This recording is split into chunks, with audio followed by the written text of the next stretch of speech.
അങ്ങനെയുള്ള പ്രവർത്തകന്റെ ജീവൻ നഷ്ടപ്പെട്ടിട്ട് പോലും ഈ കണ്ണൂർ ജില്ലയിലെ സാധാരണ പ്രവർത്തകര് ആത്മസംയമനം പാലിക്കുന്നത് അത് ദൗർബല്യമായിട്ട് കണക്കാക്കരുത്. അത് ഞങ്ങൾ ശീലിച്ചിട്ടുള്ള സംസ്കാരത്തിന്റെ ഭാഗമാണ്.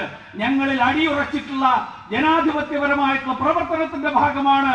ഇതൊക്കെ വലിച്ചെറിഞ്ഞ് ഞങ്ങൾക്ക് നീതി നടപ്പാക്കിക്കാൻ ഞങ്ങൾക്ക് ഒരൊറ്റ നിമിഷത്തെ നിർദ്ദേശം മതി. ആ നിമിഷത്തെ കുറിച്ച് അങ്ങനെ ഒരു സാഹചര്യം ഉണ്ടാക്കാൻ നിങ്ങൾ ഞങ്ങളെ നിർബന്ധിക്കരുത്. നല്ല കാര്യമാണ്. എല്ലാവരും അങ്ങനെ ഓർത്താൽ മതി. നമ്മുടെ നാട്ടിൽ സമാധാനം പുനഃസ്ഥാപിക്കാൻ, സമാധാനം നിലനിർത്താൻ സാധിക്കും. അത് നല്ല കാര്യമാണല്ലോ അദ്ദേഹം പറഞ്ഞത്. അദ്ദേഹമാണെങ്കിലും CPM ആണെങ്കിലും എല്ലാവരും ഇതുപോലുള്ള സമീപനം സ്വീകരിച്ചാൽ മതി. ഇത് കേരളത്തിൽ രാഷ്ട്രീയ കൊലപാതകങ്ങൾ ഉണ്ടാകാതിരിക്കണമെങ്കിൽ BJPയും CPMഉം ഒരുപോലെ ഈ നിലപാടെടുത്താൽ മതി.